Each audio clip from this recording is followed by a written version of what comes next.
வணிக நிறுவனங்களை எப்படி அணுக வேண்டும் என்பதை பிரதமர் மோடியிடமிருந்து ஐரோப்பிய தலைவர்கள் கற்றுக்கொள்ள வேண்டும் என செமிகண்டக்டர் நிறுவனமான ASML கூறியுள்ளது. 2021ஆம் ஆண்டு 76,000 கோடி ரூபாய் நிதியில் இந்திய செமிகண்டக்டர் திட்டத்தை மத்திய அரசு தொடங்கியது. இஸ்ரோவின் செமிகண்டக்டர் ஆய்வகத்தால் உருவாக்கப்பட்ட விக்ரம் என்ற முதல் சிப் பிரதமரிடம் சென்ற ஆகஸ்டில் வழங்கப்பட்டது. இந்த ஆண்டு இறுதிக்குள் இந்தியாவில் தயாரிக்கப்பட்ட சிப்புகள் பயன்பாட்டிற்கு வரும் என சுதந்திர தினத்தன்று பிரதமர் மோடி அறிவித்தார். இந்நிலையில் நெதர்லாந்தை தலைமையகமாக கொண்டு செயல்படும் ASML நிறுவனத்தின் CEO கிறிஸ்டோபர் ஃபவுகெட் சமீபத்தில் பிரதமர் மோடியை சந்தித்து ஆலோசனை நடத்தினார். இதையடுத்து அந்த நிறுவனத்தின் செயல் அதிகாரியான பிராங்க் ஹீம்ஸ்கர்க் பிரதமர் மோடியை புகழ்ந்துள்ளார்.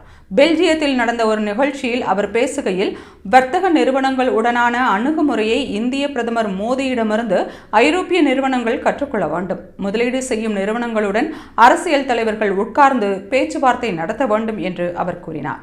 மேலும் பிரதமர் மோடியை சந்திக்கும் போது தாங்கள் நட்பாக பழகுவதாக அவர் பாராட்டியதாகவும், இன்னும் இணைந்து செயல்படுவது குறித்து தங்களிடம் பிரதமர் ஆலோசனை கேட்டதாகவும் பிராங்க் ஹீம்ஸ்கர்க் நிகழ்ச்சியுடன் தெரிவித்தார்.